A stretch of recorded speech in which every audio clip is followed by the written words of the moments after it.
So, hey everyone, welcome to episode 16 of Just a Chat With. I'm Andrew Dobby. If this is your first listen to Just a Chat With, we're a podcast where we talk about branding and creativity with the world's best in class.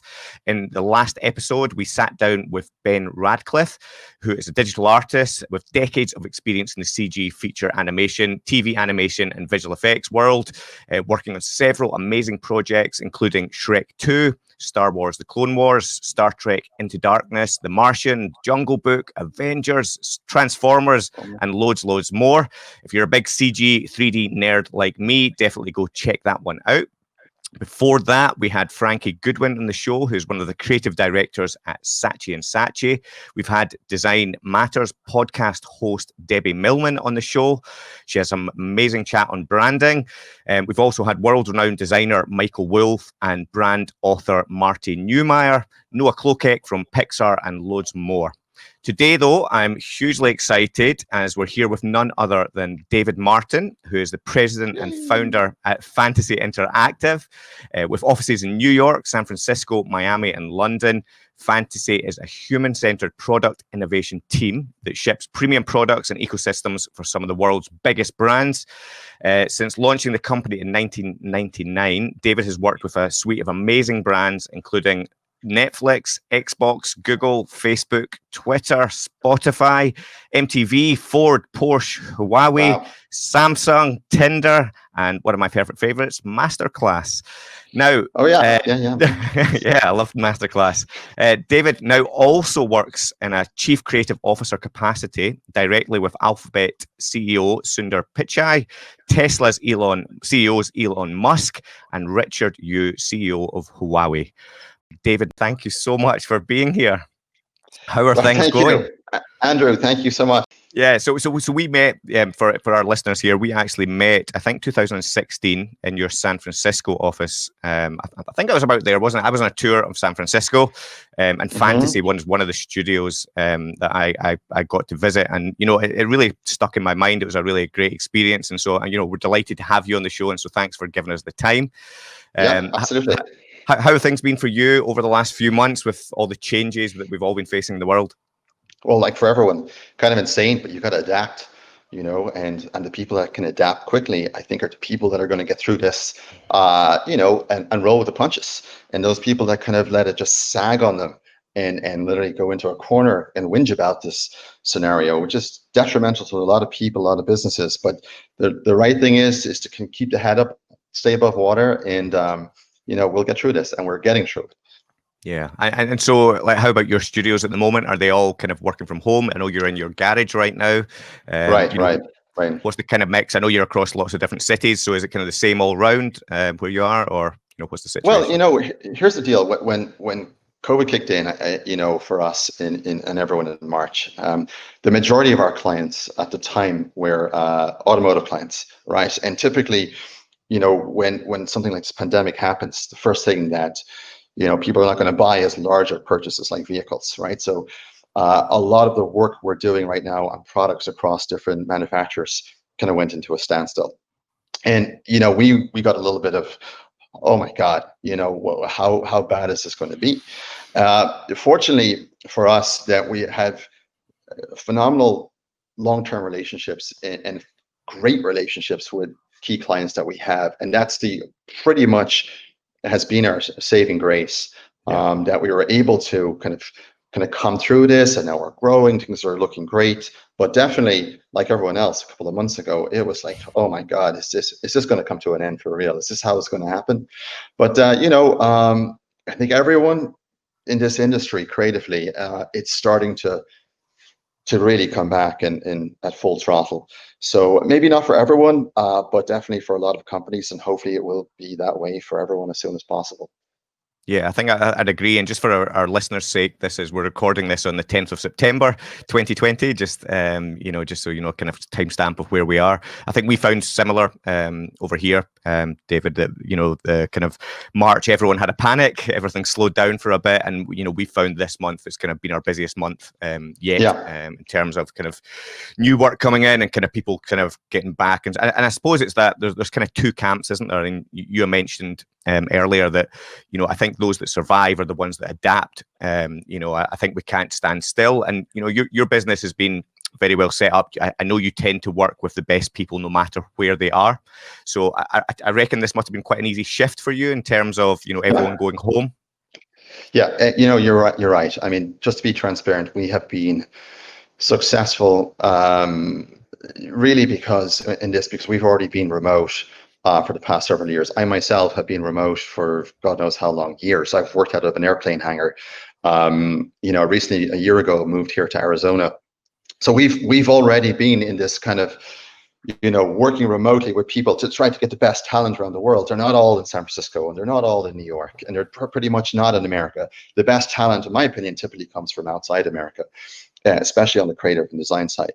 And so in one way, it's kind of played well to us. In the past, clients would want to have, we want to work with the team in San Francisco, but we want to have all the designers and everyone that's in San Francisco there, even though you won't really be in the office that much with a client. It's just this mentality that, they've got to be there. And that's okay. But sometimes if you want to get the best type of people for the work, you've got to mix and match. And that typically is relying on the phenomenal talent around the world that typically doesn't get the opportunity to be part of some major products that, we get to work on.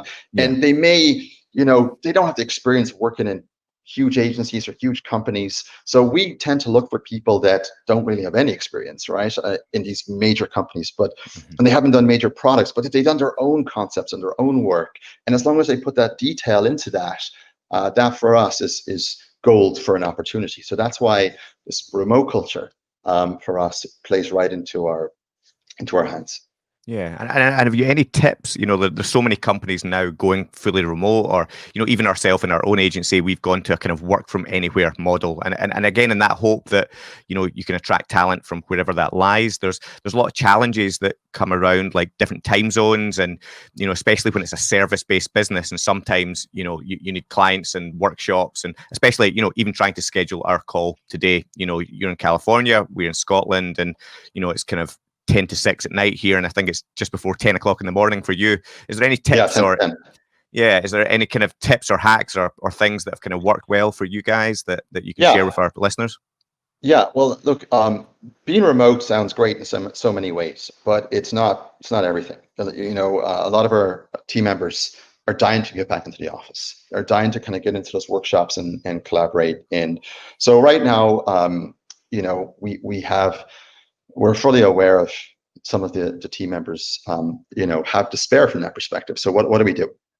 So it's all about kind of keeping in touch with your employees, ensuring that, there's a sense of, connection, listening, and ultimately that,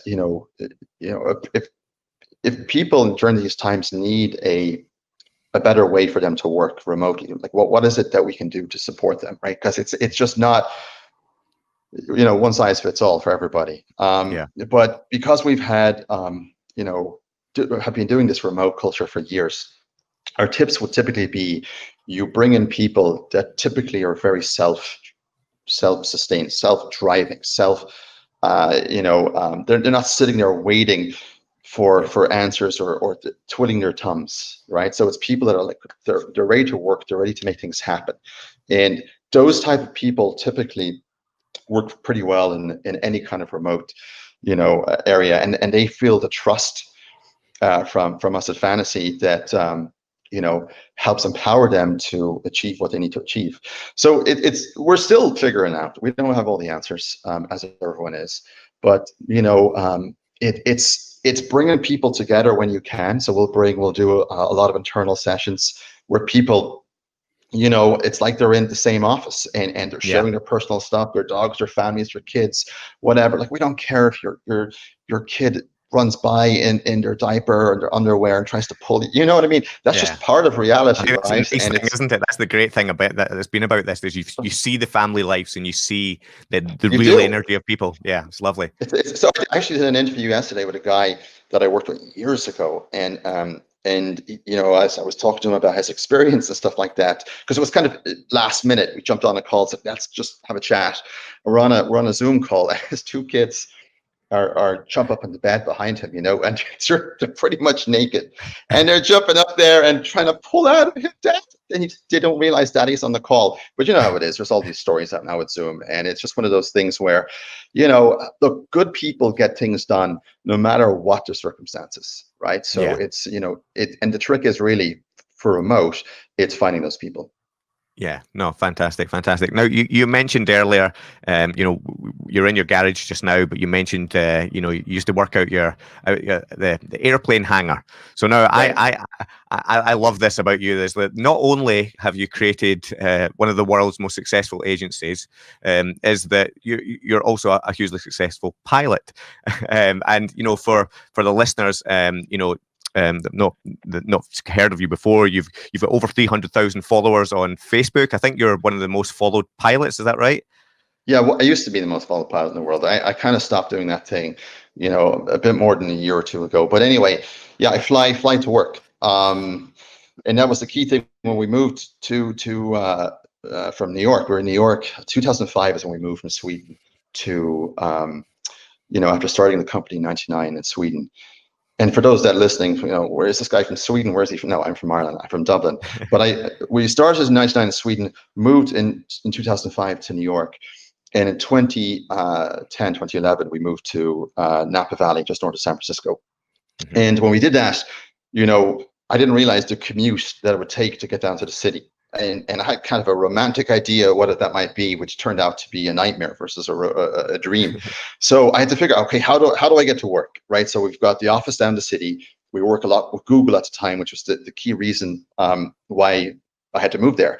And so I said, well, let's buy a jet ski and see, can I jet ski because there was a river near the house. I could hop on the jet ski and then literally jet ski down to Google and whatever I had to go. James Bond? Is that No, I wish I was James Bond, but you got to be creative. And I'm just trying to think, why not jet ski to work? This would be amazing. It's kind of doable. The problem was when there was kind of big waves and it was super bumpy near the Golden Gate Bridge and stuff, I got soaking wet. And so it didn't really work out. And so I had to bring a change of clothes. It just was too complicated. So then I switched to, okay, what about if I fly? And so I don't know how to fly. I don't have a plane. So I bought a plane and well, then I had to figure out how to fly after I bought the thing. So the thing, when I bought it, by the time it got manufactured, it was going to take 6 months. And I knew I had 6 months to work this out. And had you tried flying a plane before? Was this just like a gut that I think I'm going to be good at this? I think I'm going to enjoy this. To some extent, yeah. So you just got to throw yourself. Look, you got to adapt. Whatever it takes to get from point A to B, you've got to do it. And so anyway, I got the plane. It came, and Jesus, it was a big learning curve, right, to fly. And but once you get into it and really apply yourself, you can do it really well, right? So I ended up flying every day for work. So, just for context, if I was to drive from my house to, let's say, Google headquarters down in Mountain View, it would take me over 3.5 hours one way in traffic. So what I did was I worked it down to like 46 minutes. And I left my house, took me 8 minutes to get to the airport, drove into the hangar, taxied out in the plane, took 14, 15 minutes to get down to Palo Alto, landed, had an Uber ready to pick me up to bring me into the front door of Google. So I had it under 46 minutes. So, sometimes when a client would say, okay, listen, we got a meeting in an hour. I know you probably can't make it. You're up in, no, I got this. Boom, into the plane, down, and they're like, this is amazing. So anyway, it's kind of a bit of a, it sounds a bit crazy, but it was a true story. And I've been doing it for years and flying all over the country, which is in America, pretty much the most amazing place to fly and learn to fly. So if anyone is ever interested in flying, let me know. I can give you all the tips and tricks. Yeah, and if people want to find your content, is Sir David Martin on Facebook? Is that right? It's on Facebook, yeah, but don't so old at this stage. I watched that the other night and sat and watched a few videos. It's really entertaining. I really enjoyed it. The best one I ever did was I intercepted the eclipse. So I think it was like 2 years ago. The eclipse came from the west coast of America and went over to the east coast towards Texas. Mm-hmm. And it was the most amazing aviation experience I think anyone can have. Like, you're in the plane, you're up there at 17,000 feet. My other buddy who runs an agency in LA, who's also from Ireland, is in his plane, and we're kind of flying together. There's nobody up there on the coast of America, and we're flying into America from the Pacific. And we look back and we see this insane shadow moving at 2,000 miles an hour going right over us. So that whole experience is documented. And so if I'm going to call out one video, just search, my name and Eclipse or something like that, and we'll try and put it in the comments when we post this live. We'll find that video, we'll pop it in. So yeah, we'll go and search for that. So I suppose jumping back to the beginning of fantasy, back in 1999, how did it all come about? Okay, I told this story probably a good few times. I think it keeps changing every time, a little bit every time I tell it. But long story short, I did, and this is totally true, everyone. I pretty much failed everything at school. I didn't have the attention span in math and English, history. I was just so bored. But when I got the geography in school and I saw like the books that were much more, had these beautiful little illustrations of how volcanoes work, I was really interested. The problem for me was that I could never draw. Like, when someone asked me to draw a dog today, I can barely make the 4 sticks of the legs. I'm the worst drawer, like the worst dancer, right? And so long story short, I had no career. So I kind of got kicked out of college, and I went to Sweden, where I had met my now wife, who's Swedish, and actually met her in Germany. And we went to Sweden for a couple of weeks to look for jobs. What are we going to do? We're 20 years old, and we have no career path. And she'd studied history and got some degree in history. I'm like, how is that going to work for us? And I had nothing. So we're sitting in her dad's garage, just like this. And he had a computer with an internet connection and, with a little 56K modem. And I would sit there and I would download all these Jennifer Lopez, Britney Spears songs that I could find on Winamp. Do you remember Winamp? Yeah, I love all this Winamp, kind of stuff. And, getting all this stuff, feeling like life is amazing. I've got this internet, looking at stuff at Area 51, the moon landing's been faked, all this stuff. It was awesome, right? But the problem was that when you surfed this internet, it looked like absolute shit, right? And I remember. my perception of what the internet was before I found it was that it was like, much more like the Minority Report, or interfaces in Star Wars, right, where it just felt a lot more exciting. So, and I was always turned on by these beautiful interfaces that I saw in movies. And so I started this company called Fantasy Interfaces, right? And because to me, like, a holographic interface is kind of like a fantasy interface. There was no term for it. So, but here's the thing: before I did that, when I was on the internet, we were looking for jobs, and we applied for over 40 jobs on cruise ships all over the world to clean toilets. And the goal was to get to America. And I grew up watching Baywatch, Knight Rider, all this kind of stuff, right? So America to me was insane. And so how do we get there? Okay, let's get on a cruise ship, clean toilets, and we'll somehow make it. That was the mindset at 20 years old. So, and no one was stopping us. So, but anyway, as I was looking for these jobs and applying for this stuff, which was a nightmare to do on the internet, I realized, oh my God, maybe I could make this experience a little better. So I started designing little websites like funny pictures, Area 51, moon landing conspiracy photos, all this kind of stuff, right? Yeah. And I would, if you searched on Alta Vista or AOL.com and then Yahoo eventually, if you search funny pictures, my website was the number one thing that would come up. And I used to get such a kick watching the traffic coming, the counter going up.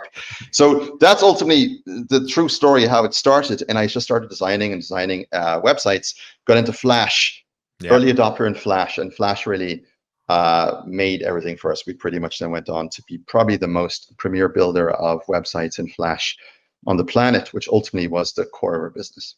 Yeah, and then there was other companies around that time, like Too Advanced Studios, weren't they? They were really well known. Yeah, great guys. Too Advanced, amazing. Eric Jordan, Shane Mikey, all those guys, and Eric I think lives now in New Zealand, and Shane works at SpaceX. Yeah, that's one of the companies I remember following from a very young age and kind of mimicking and kind of aspiring to be. Amazing. Do you remember Ultrashock? Ultrashock. Ultrashock, no, Flash Kit, all that kind of stuff. The guy from Ultrashock, Miko, he just reached out to me last week for the first. I haven't talked to him in nearly 20 years. Oh wow. It's insane, yeah. So how old were you there, if you don't mind me asking, when you started fantasy back in 21, technically 21. 21? Wow. Yeah. So Yeah, so it it's been doesn't 21 is a great age to start anything. 41 is a tougher age. I think, 20 is better. So when you guys are younger, you want to start something, now is the time. Believe me, yeah. the best things in life is learning, how to get up after you fail. And that will mold you into becoming, impenetrable. And that's what you need to get under your belt. Yeah. So you've never really had a job working for anyone else. You've worked for yourself since then, really. Technically, yes. I mean, I work for, every client that we have. So every time we work for a different client and I'm involved in those projects, I literally feel like I'm working for Yeah, someone of else, course. right? Yeah, So, yeah. but, now technically I worked for Philips, like electronics, for 6 months before I moved to Sweden, and I got fired because I wanted to rearrange. I worked in their lighting department, in their sales department. It's the only job I could get. And when I was in Dublin, and they fired me because I wanted to change all the desks. They had these computers, right? Yeah. The way in Windows you could change the fonts and you could change the backgrounds and all. And they had the most ugly setup for all the computers. So one day I stayed after work and I went and I changed all everybody's everybody's stuff to better fonts, cool backgrounds, all this kind of that I thought was amazing. And so I came the next day and they were like, "No, you're gone." Oh, you're out of here. You're out of here. Now I read somewhere that you were awarded being Sweden's most profitable business. Is that right? Is that true?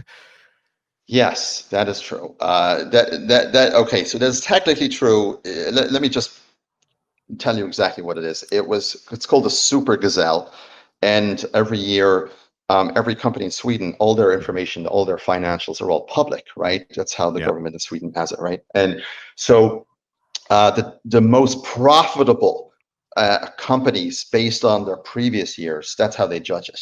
So apparently, number two, I think, grew about 200 and something percent, and we had grown like 2,600, so 2,600% or something like that. Hmm. So we kind of flew by and won the thing, but we didn't enter.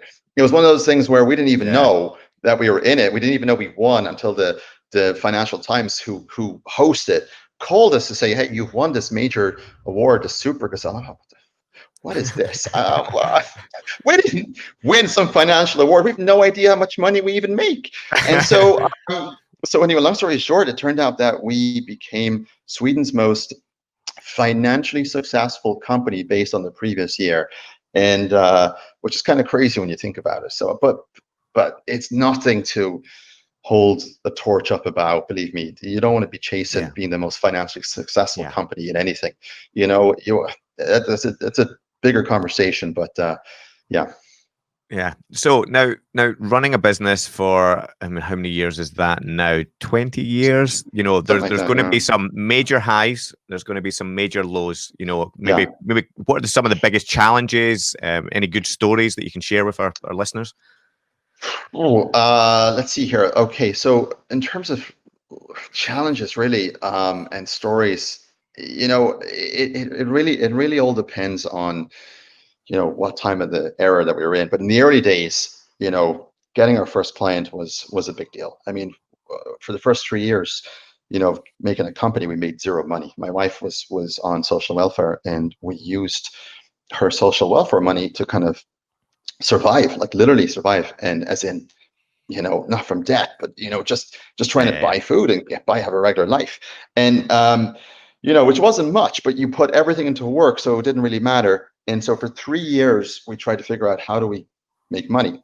And after doing some pretty cool sites, winning site of the year with the FWA for Starbreeze in 2001, we eventually got contacted by a company called Roadrunner, which was owned by Time Warner Cable, which Mm. in the UK, it's like British Telecom, or, Okay. Yeah.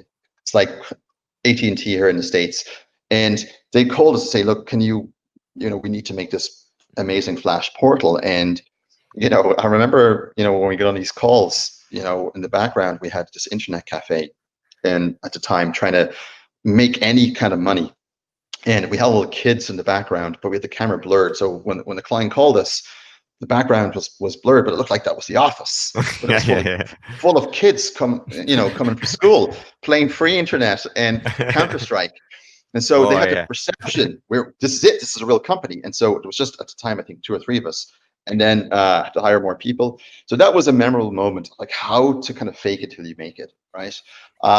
Today, memorable moments is maybe, when I met Elon Musk in a bathroom in LA, and we became, friends from there. And it was kind of very interesting, that my profession had got me into that bathroom queue, right? And so it's a long story, but that was an absolute highlight, and what came out from that, and kind of working and hearing Elon and chatting. So how does that conversation start, though? In the bathroom, you spot that it's Elon Musk. Where do you pick up? Technically, all right. So just to give everyone context, it wasn't like sitting in the urinals. I'm like, "What's up, Elon?" It was. We were there for UFC. So we were the agency for the UFC. So Ultimate Fighting, right? And long story short, Conor McGregor, this whole thing, right? Mm-hmm. So we're coming back to that in a minute, because I'm a huge UFC fan. So I used to do mixed martial arts for years. So we need to come back to that in a minute. Yeah, the Connor story. Okay, yeah, I'll go there in a bit. But okay, so long story short, so Elon, I'm there sitting with my buddy Josh, and we're at the front row I think the second row in LA watching some fight. I can't remember. And I see Elon come in, and everyone's like, "Oh my God, it's Elon Musk." He comes in, he sits over there at the front, kind of on the other side. So I was like, "Oh my God, that's kind of cool." I didn't know he would be here. And so I had to go to the bathroom eventually. And I went to the bathroom. Obviously, I don't know what's happened with Elon. I'm not looking at him all the time. But I go back to the VIP area, and I go, and there's a little corridor, and there's some security guy standing beside this little curtain. And you pull the curtain back, you go back, and it's another little corridor, and there's like 2 doors down there, right? And there's a little kind of enclave to the left. And I kind of go around, and I see a guy standing there queuing, just one guy, and tall guy, and it's like, "Oh fuck, Elon Musk, how are you doing?" And so we got. He goes, "Hey," and I said, I have a Tesla, I had a Model X, and he said, "How do you like it?" And I told him, "Look, I'm going to be super honest with you." And so we got into that conversation. Like, we had an honest conversation what I thought about the vehicle, what was amazing, what needed to be improved. And what struck me as he responded was that he maybe, he was maybe expecting someone to just, heap praise on him for what he's done, and which I did, of course. He absolutely deserves it. But I also was very honest and ambitious about how much further he can go. Yeah. So I told him, what I had to say, and he really resonated. And then we met afterwards again and changed contact info. And then he invited me down to meet in the headquarters of Tesla. And then I presented to some of the folks down there as well about ideas. He wanted me to come into Tesla and present where I believe mobility needs to go. What are the changes I feel that need to be made within the human interface platform, and the ecosystem, especially when eventually we come to autonomous stuff. Now, there's a lot of things I cannot say. This is pretty much the extent of what I can say at the moment here, because it's pretty sensitive. But getting to talk to a guy like that on a regular basis, emailing, whatever, it's, if you have a suggestion what I think Tesla should do, I tell him. And he can be pretty blunt in his replies sometimes, but he's typically really on it, and one of the most amazing people that I've met. Yeah, well, it's a fantastic story. Thanks for sharing that with us. So I mean, you're surrounded literally by some of the most inspiring, leaders, companies, brands, and you work with them all. And your agency itself is seen that way in terms of loads of creatives I know look to fantasy for, for inspiration and for kind of leading the way. I suppose where do you look, David? Like, where do you've obviously had a clear vision in 1999. You loved interface design.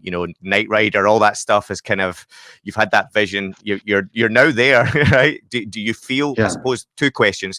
Do you feel like you've arrived and that you're at the top of the game, or do you feel is there people that you look to that inspire you still? I feel I I don't feel that I've ever really arrived. I never feel successful. Does that make sense?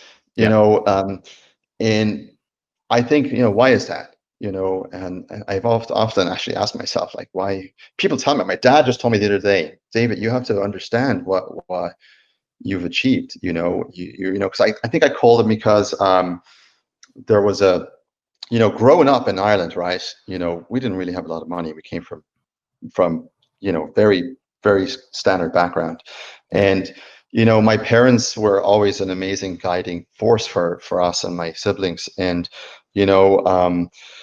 I remember my dad was always super, anytime he saw like a Mercedes, right? I could see his reaction in his face. He saw Mercedes as like the pinnacle of something, and always how he experienced something was always resonated with me. Like as a Hmm. kid, seeing how my dad, he was excited about that. And so recently, I told my dad the news that we had been selected by Mercedes as their design partner, right? And I get to work with people like Gordon Wagner, who is, pretty much the iconic, car designer that turned pretty much Mercedes around when he came in to design his first S Class in 2005, which coincidentally, the first car I ever bought was a 2007 Mercedes S Class, which is what Gordon designed, his first Huh. major thing for Mercedes. And so, but when I told my dad about this, it was, the fact that I could tell him, hey, Mercedes chose us. And when, as a kid, he would always looked up to them. And now, as a son, I could tell him, now we are selected by Mercedes. So it's kind of an amazing moment. Yeah. But it's one of those things where, you know, um, you know, your upbringing is always some kind of inspiration. Your upbringing is always something that sets your expectations of life. My expectations of life are probably, from talking to if you talk to my friends, they will often say they're a little higher than they should be. And I'm hard to please, and well, my wife will tell you that.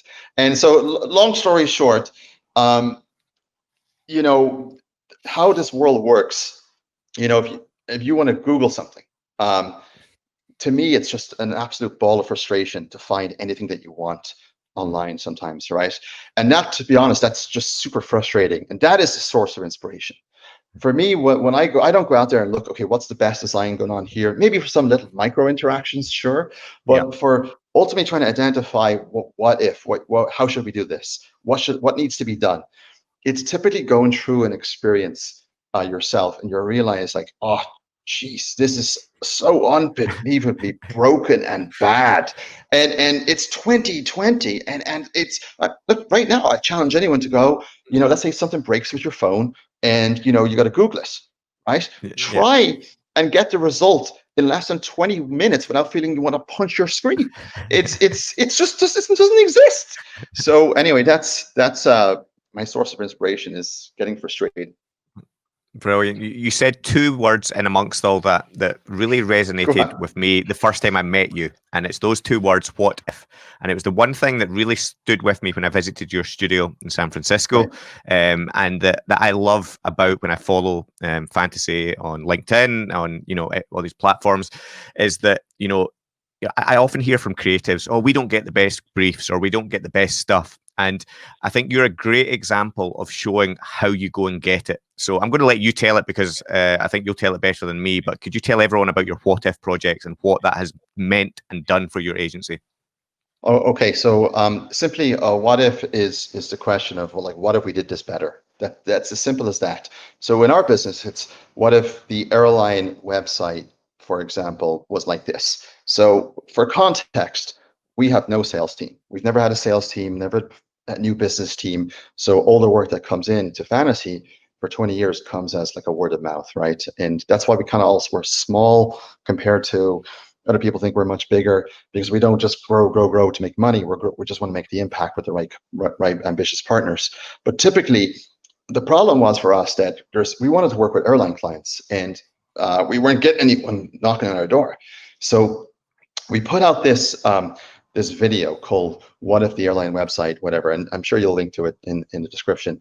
But what happened was when we put out that little 2-minute video of like a visual prototype that had motion, and I think there's a little voiceover we did. I think I wrote it on a weekend and then quickly modified the stuff in Keynote, recorded it, and put this thing out, and it went viral in our design community. Yeah. But what's super interesting is that over 60 airlines called Fantasy within a 2-week period. And these airlines, all the major names, every airline you can think of that had a budget, right, called us and said, "Oh my God, we've seen this. We want to buy it." The first thing was, no, it's not for sale. It's completely fake. This is about an ambition. It's a vision. And so the most important thing you guys that are listening need to understand is when we put that out and the 60 companies that called, right, only one company was actually thinking along those lines or doing something about it. And all those other companies, it was when they saw that video, triggered them to realize that we've got to take action. Because once you hold this pedestal up there, they now have something to aspire to. So that recipe for success is something that we then adopted. So we put out some more stuff that we wanted healthcare clients. So we put out something on healthcare. We did it on travel. That's how we did it on Tinder. That's how Tinder, Match, OkCupid, pretty much every dating platform came to Fantasy. It was the same then with auto. We put out something for auto, HMI. Then we got Ford, Mercedes, Tesla, Mitsubishi, GAC, et cetera, et cetera.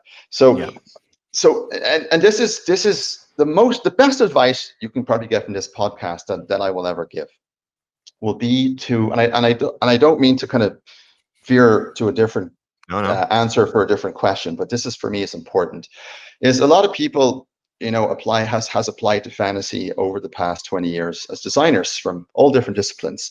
And I think it's probably bold but fair to say I potentially have seen more design portfolios than anyone else on the planet over a 20-year period, because I was typically the one that vetted every applicant that came in. Just quick, takes me 30 seconds, yes, no, yes, no, yes, no. And the thing I would often see with every application is people didn't know what work to send. They didn't know how to present themselves. They were really worried about that, I haven't done this work, or I can't show this work. And what everyone needs to realize is that none of that's important. If you don't have the client, if you don't have the experience, it's irrelevant anymore. Like, we don't care. We don't care what degree. We don't care. What we care about most is that how, one, you present yourself, two, how you tell that story about your thinking, your process. But then if you don't have beautiful work for Ford or Tesla or Spotify to show, make it up. So if you want to redesign Spotify, there is nothing stopping you. And I can tell you at Spotify, there's so many designers there working on new designs all the time. And at Netflix, same thing. But typically, that one design that people go with typically comes from that one person in that team, right? And then it's modified by a larger team, right? So you have the advantage as someone that has no clients or has no big brands that you work with. You can pick any brand you want. And you've already got the infrastructure of Spotify. You know how it works. You know how a car interface in Tesla works, right? What are the things that you feel that can be improved? And then improve them. It's so easy to build on something that's already there versus starting from scratch. But that will give you a portfolio. It will be your own, what if Spotify did this, right? And it's people like that are working in Spotify, driving Spotify, that are going to see your work. I guarantee you, if you put out a great project, like, okay, what if LinkedIn, did this, and you produced it and it looked great, and just put 2 weeks into it, but just put the details in, put the passion in, and tell the story as if, it's 50 people behind this, right? It's easy to fake it. And ultimately, I guarantee you, the guy or girl that is driving LinkedIn design is going to see your stuff. And that is the most important thing that you need to think about, right? It's the what if and how it applies to you as a designer. We do it as a company. If we want to try and get those clients, just like you want to try and get a job, take anything you want and make it better, and you will be successful. Believe me, That because is we the have been. best piece of advice, and it rings so true. I've interviewed, I've met so many creatives as well, and those who want to work and they don't have the type of work. If you put out into the world what you want to get back, it comes back at you. And your point that the person at LinkedIn will see it is so true. It's that people forget Yeah. behind all these brands, there's just human beings, and and they're searching their own stuff. It's someone Oh will pass yeah. it over. Yeah. Yeah, Oh, no, and believe me, the people on the brand side, you see these companies. I remember Nintendo. We worked with Nintendo, and for me, I grew up in Nintendo, and it was just the most iconic, amazing brand for me personally to ever work with. But when I saw the people on the other side, I'm sitting there and I'm sitting on a piece of concrete with a Wii Fit board before the Wii Fit was launched, and I'm yeah. trying to come up with a user interface for it, and I'm there in Nintendo with the group of people that work there. I can tell you that the bar is low out there, folks. It's low. So you can come in and achieve anything as long as you put your mind to it. And just all you got to do is look at what exists today, which pretty much out of 10 is probably not going to be better than a 5 or a 6. Just get it to a 7 or an 8. That's Yeah. all you got to do. And you don't have the politics, you don't have the red tape, you don't have the limit of time, you don't have the limit of business pulling at you. Just do it. That's so good. It's so good, and I think to your point there as well. I think I've traveled a lot, and I'm sure you have as well, David. That when you get to places, it's just people in these places, and they're just like you and I, aren't they? It's just Yeah. you've just got to make yourself visible, and I think it's really important just now. And I think these are great tips because there's so many graduates, people coming out of university, and I was doing a talk this week with some students, and they're panicked at the moment. They're thinking, how am I going to get jobs? And I think that advice there is some of the best advice that Well, you can give I've got someone. one more piece of advice. Stop making portfolios. Uh, uh, Stop making portfolio websites, because people like me, right, that sit in MTV, sit at Google, have to sit there and look at that portfolio, right? So what happens? We'll get 1,000 portfolios that we got to fly through in an hour, right? And so we get, let's say, 10,000 applicants a year, right? And I've got to fly through those, and other people do it, but I love going through them real quick. And typically I will look at one, and within 3 to 5 seconds, I will already know yes or no. Okay, I will know. Sorry, I will not know yes. I will know no in three Yeah. to 5 seconds, which the majority are that way. Because when you come to a portfolio, typically your portfolios are, has your good work are somewhere in the portfolio, but the way you kind of present it, the UX around it, it's all a mess. And then I got to go to 1,000 different versions of the same portfolio and find the work. And then you put up these screenshots, and then I don't know who really did the work. I kind of know you kind of say you did it, but I know there's definitely other people that were part of that work. So the best thing you can do is when a client asks us, okay, Fantasy, what kind of work do you do in this sector? We don't send them a portfolio, right? So what we'll do is we'll make a keynote deck, all right, keynote deck, and because it's a slide format, right? And you can't go crazy in UX with crazy ideas in navigation. It's just give me your story of who you are, your philosophies, your process. Show me your work. Show me what was it, what you really did, and how you present yourself. Right, so is key. So my advice is this: as you make a keynote, you put your work in it, whatever way you want. All right, but then you do a recording. So you record your screen and you record your voice. So we're listening to you just like you're listening to me right now, and you're saying, okay, so here's Tesla or Mercedes, whatever. And when I was hired by X company and they brought me in to do X, Y, and I produced like just talk people through the work and send people a quick 2 to 5 minute video of your keynote deck. Because ultimately at Fantasy, we want you to be able to do the exact same thing with a client. So let's pretend you're building the next brand new drone for Bell called Nexus, right? Which is this amazing new drone platform that will be coming to the market in a couple of years to transport you around rather than a vehicle like a car. But let's say you've got to present to that client, right? The last thing they want to do is get a couple of JPEGs sent over to them or some random stuff. They want to see you and hear your passion about that work or those ideas. So it's so important that you connect with people visually because you're creating visual work. So let's say in the background here, for example, I'm not on Zoom right now, but if there was I could put videos right behind me of all the work I'm talking about, right? And that is so important to inject you as the designer into your work and tell that story. Don't put it in some rambly long words, and just stop building portfolios. I love it. I think you've just invented a new platform of some sort as well, where it's only linear and it's got this voiceover over the top as well. But I think you're so true, David. I think really wise words for anyone listening. I think Right. David talks from huge experience, and it all rings true to me as well. Now, David, something we always ask, we're big lovers of brand. Big theme that obviously runs through these episodes, and I'm just wondering if you could sort of define brand and talk about it in your own way. How would you put it into words? Okay, so I watched the other night one of my favorite movies of all time, Wedding Crashers, and there's a quote in that movie that says, "What is true love?" And they say true love is the soul's recognition of its counterpoint in another. So a brand, I guess, is the soul of your ambition that is ultimately recognized by others. Right? Kind of a corny way to tell you what I think about brand, but anyway, a brand is ultimately, what your energy, your passion that you put into something, and then how people recognize that brand, which is ultimately recognizing you and those efforts. So it's what you make. It's often perception.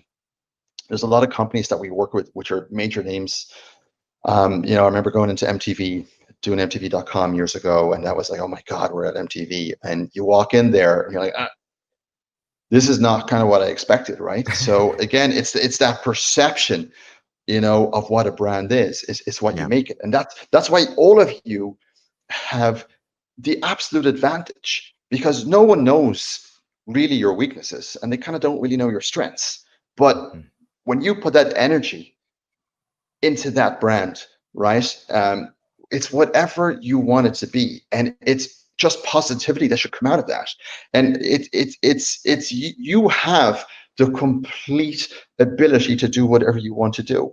And so don't ever doubt yourself that you cannot be on the level of these top folks in these top companies, because believe me, when you get up there and you see at the top, the first thing you'll realize is, wow, the bottom is right here. It's not that far down.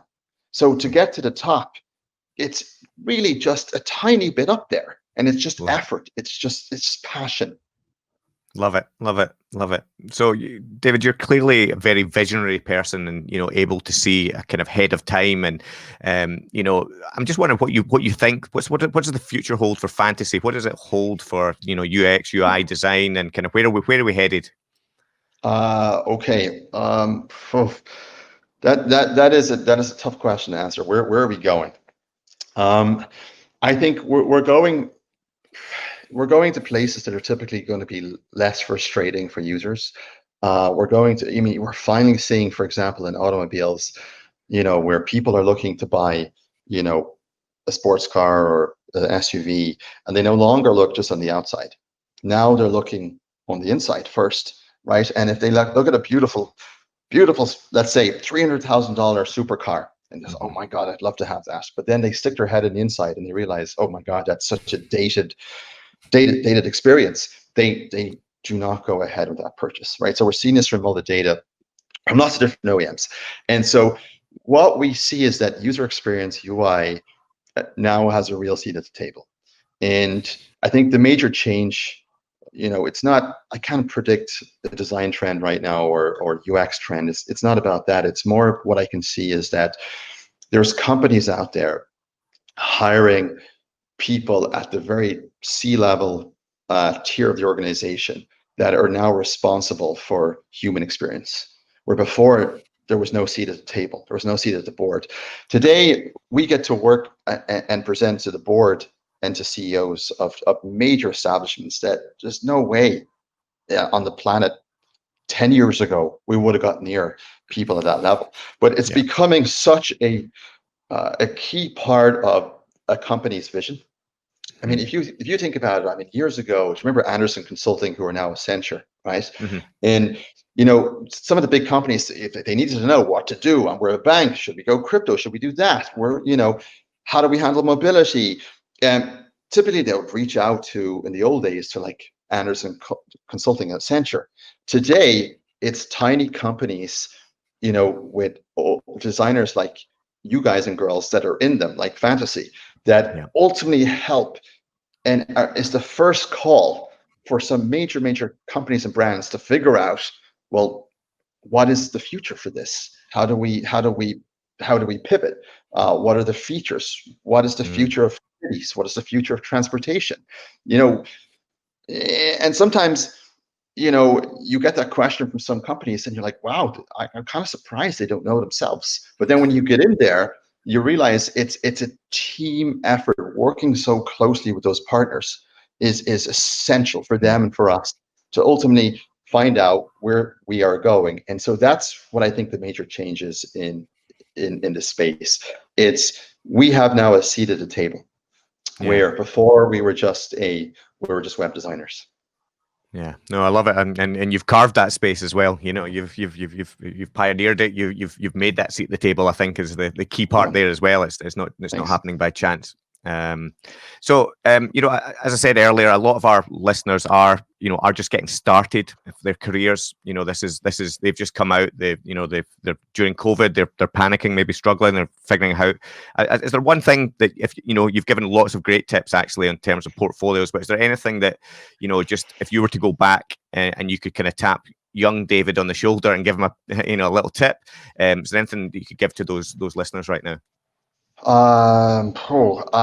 Okay. Going back to the very beginning, where would I go? I think probably don't work with big egos. Big egos is training. Designers typically, naturally can come with an ego. Creative people, right? And there's definitely nothing wrong with that, but as long as it's controlled. So just surround yourself with good people. You don't have to go out there and work with the absolute best designer out there. You've got to work with the best person, right? Because the best people will always have your back. They will always be pushing, and they will, ultimately look at you to mentor them. And when you can point them in the right direction, they will get there.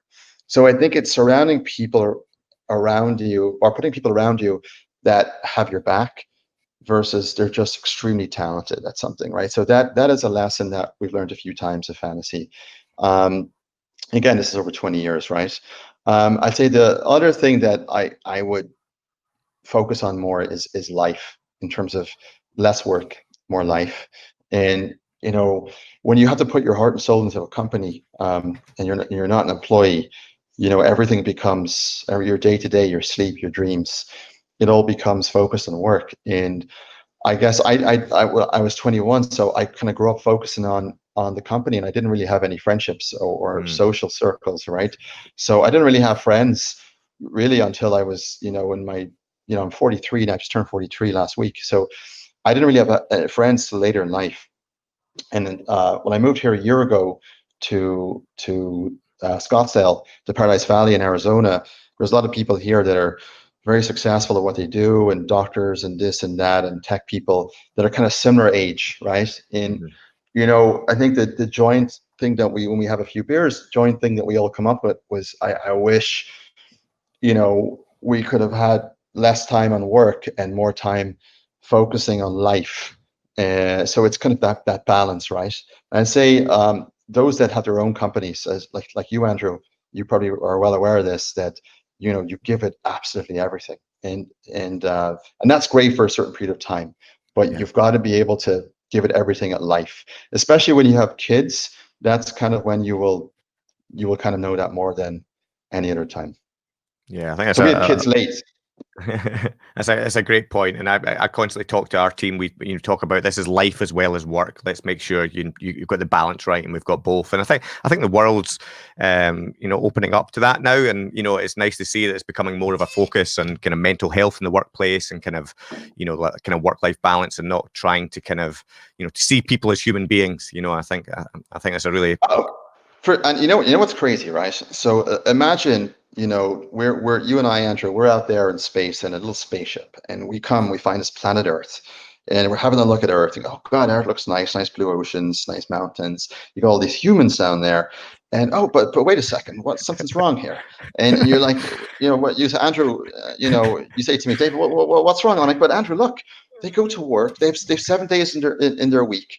5 of those days they're giving something, and they get 2 days back, right? So the concept is, like you go to the store, you give someone $5 and you get $2 back. It just doesn't make sense. So I think one major shift that's going to happen in the future could be, with all these movements going on, you never know, it could be next year. But I think one major thing that's going to happen is that the work lifestyle, the work week, eventually will migrate to, long term. It will be you will work less than you will have time off. Right now, obviously, we're on a 5-2 ratio, right? And I feel eventually, you'll have a Friday or a Monday off, so it'll be a 4-day work week. Eventually, will become 3-day. This will all change as different metrics and economies can support that. But just think about it. If we were Earth trying to sell an alien race, oh, you come to Earth. It's only a 5-day work week. You get 2 days off. No way! I'm not taking that deal. I'm not going there. You need to write that blog post now. You need to do a what if it was a 2-day working week, 4 days, 5 days off. My CEO for those is going to kill me. Oh, I love it. And again, I could talk all night, but I'm conscious of time. So I just want to thank you very much, David. There was so many great truths, so much value for our listeners in that, and thank you for taking the time out and chatting with us today. If you've enjoyed the podcast and you want to support, just please rate us, write us a review. And if you want to check out Fantasy, you can find them at fantasy.co. That's still correct, David, isn't it? Yes, not .com. $7 million for that URL. We couldn't afford it. .co. You can find Fantasy also on LinkedIn, Instagram, anywhere else, Facebook? Wherever, the internet. Where all the places, everywhere. Yeah. So we publish a new episode on the last Monday of every month, almost. So this will be out on one Monday coming soon. You're obviously listening to it. So make sure and have all the notifications on if you want to get our next ones. And we'll see you next time. Thanks so much, David. Thanks, guys. Amazing talking to you. Thank you so much.